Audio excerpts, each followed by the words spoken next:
This is the plaintiff, Dominique DeRocco Franklin. He says he was hired to choreograph a music video for the defendant, and they shot it in Miami. After everything was done, he never got paid, and the defendant's response was, "She's having problems." Well, the defendant's problems are not his problems, and he has no other choice but to sue for the $1,600 he's owed. This is the defendant, Kalyani. She says the plaintiff is unfortunately suing the wrong people. She was only the middleman on this production. She's not responsible for paying this man. It's unfortunate he wasn't paid by the artist who hired him, and she expects the judge to agree with her assessment of the situation. She's accused of stiffing a choreographer, but good. All parties, please raise your right hands. Welcome back to the People's Court. Next case of the docket, the plaintiff hired the defendant to choreograph a music video and says the woman stiffed him. But the defendant claims she didn't hire the plaintiff, the star of the music video did, and that's who he should be chasing. It's the case of I Want My MTV. Thank you, Douglas. You will. Okay, Dominique DeRocco Franklin, you are suing Kalyani and her company for $1,600 that you say they owe you and have not paid you. Can you tell me what happened here? Basically, on November 20th, I was contacted by Dancers Gallery, where I teach on Wednesdays, about a gig opportunity. Okay, So we basically and that's in 2020? Yes, correct. Okay. And then we had pretty much less than 2 weeks to prepare choreography for a music video for an artist named Jimbo Lever. Okay. I never met the artist myself, but I gathered 6 dancers from across Broward County in Miami, Florida, and we was able to put it together before December 4th, where the video was shot in Miami, Florida. Okay, and what was your job? To choreograph how many minutes? It was I believe it was a 3-minute piece. Okay, and then what were you going to be paid for choreographing it? The agreed amount was $1,000. And then the dancers were going to be paid what? It was $150 each, but it went overtime, so we were promised overtime pay for the dancers. Okay, Kalyani, do you have a contract? Does your company have a contract with the plaintiff? Yes. And what does that contract say? It says a lot of things, but what does it say about who's supposed to pay him? The client artist. Where does it say that? One moment. Okay. Production agreement. It says here, production agreement. It says, due to the special terms of this agreement, all funds must be paid up front. The total amount due for the music video for the song title Authority is $2,500. It says 1 full production date equaling to 10 production hours. I don't see here about the artist. Right. Neither do Give I. me one. Let me check. While you're looking for that, let me talk to you. You gave me some video that I wanted to look at. Is this what? Okay, tell me what. Hold on a second, Kalyani. Don't talk. Hold on. What is that? That's a clip of the dancers after they completed the shoot with the okay. artist. The artist is in the bottom left Yeah. with the black. This is during practice, I guess? Yeah, that was on the set. Yeah. But recording practice, right? Correct. Right. All right. So are you reading the contract for the first time, Kalyani? No, I've reviewed it before, and I've seen that I see it on here. The artist is, required to pay all of the. Okay, so show me what clause to look at that says the artist is supposed to pay the plaintiff. Show me where I look for that. Okay. So, kind of towards the bottom, it says all other needs, wants, and requirements to be provided by the artist or representative of the client. Say that again. All other? All other needs. Yeah. How does that mean that this need, which is what you hired him for, is supposed to be paid by the artist? Because, see, I have a crew member agreement where it is clearly between your company and him. That's exactly how it is. Shall render services, and not only that, shall render such services exclusively to your company. I mean, you couldn't be more clear that it's your company. In fact, if anything, what your contract shows is the exact opposite of what you're arguing here, that the artist is supposed to pay. So tell me what clause I should look at that says the artist is responsible for paying him his $1,000 or paying the dancers. The agreement is between the client and the artist. No, it's not. Who's coaching you to say that? Whose voice am I hearing coaching you to say that? Why don't you make him come on air? Who is that? Because what he's telling you is false. The agreement is between your company and him. So it's exactly the opposite of what you're saying. So why don't you make him hold the bag on national television? Who is that? It's one or the other, folks. Either you are testifying or he is testifying. Who wants to testify? Call it. Would he be able to do it over the phone? Sure. Okay. All right. So get him on the phone, but he's got to be sworn in, and I want to hear directly from him what he's saying, and I don't want him leaving you holding the bag. Go ahead. Okay. Okay, so he said he cannot. Yeah, I bet he can't. Because now I'm going to read to you the contract that he claimed to you said one thing, but you got eyeballs and you can read, right? What does it say? Yeah. It says the contractor shall render, that's him, render services hereunder from the start date, blah, blah, blah, blah, and shall render such services exclusively to, and then it names your film company, right? And then it says that everything belongs to your film company. Question. No, I'm talking now.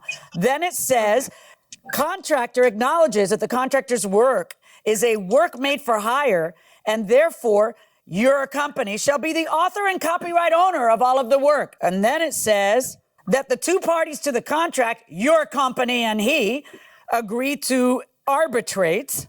And then it says, this is the entire agreement. So where do you want me to see the words, we don't have to pay him? That's between him and the artist? See, because what happened is the artist stiffed you, right? Right, Caliani? Yes. Yeah. Yes. And now that's a you problem, but you want to make it a DeRocco Franklin problem. And he doesn't want you to make it because his contract is with you, which is exactly what my eyeballs are telling me. So tell me where in this contract to see that the artist has to pay him. Where's that again? There's a contract agreement between the artist and the client as well. You say there's another contract. Is there a second contract, Mr. DeRocco Franklin?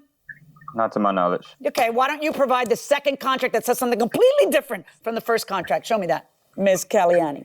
Alrighty. One sec. Addendum. Okay. The artist agreement. I'm trying to look for it. Yeah, it's kind of the only thing this case is about. So you had to know this was going to come up. Okay. I have the agreement right here. Artist production agreement. Right. That's the agreement between the artist and you, isn't it? Mm-hmm. Yeah, where the artist talks. Yeah. Right. So that's the one you get to go to a court and sue for. Okay. Right. Where the artist reading, has to pay you, but he's not privy to that contract, is he? Did you review the production agreement between us and the artist, or I just don't care. Why would I care about that? That's not what he's coming to court and suing. I know the artist owes you money. That's a you problem. How does that become a him problem? Because the artist chose him. What happened was we chose the first. No. Show me a contract that he signs where he says he's going to get his money from the artist. Do you have that? Because that's what you say you have. And that's not what you have, is it? You have a contract where the artist is supposed to pay you money. And then that went south, and now you want to make that his problem. How do you figure? So again, I ask you for the last time, do you have a contract between him and the artist that says that he is expecting to be paid by the artist? He is expecting to be paid by the artist. Do you have that? I don't have that. Right, you don't. But it makes it clear that the client is responsible for hiring and payment of the crew. Okay, well, you do read, right?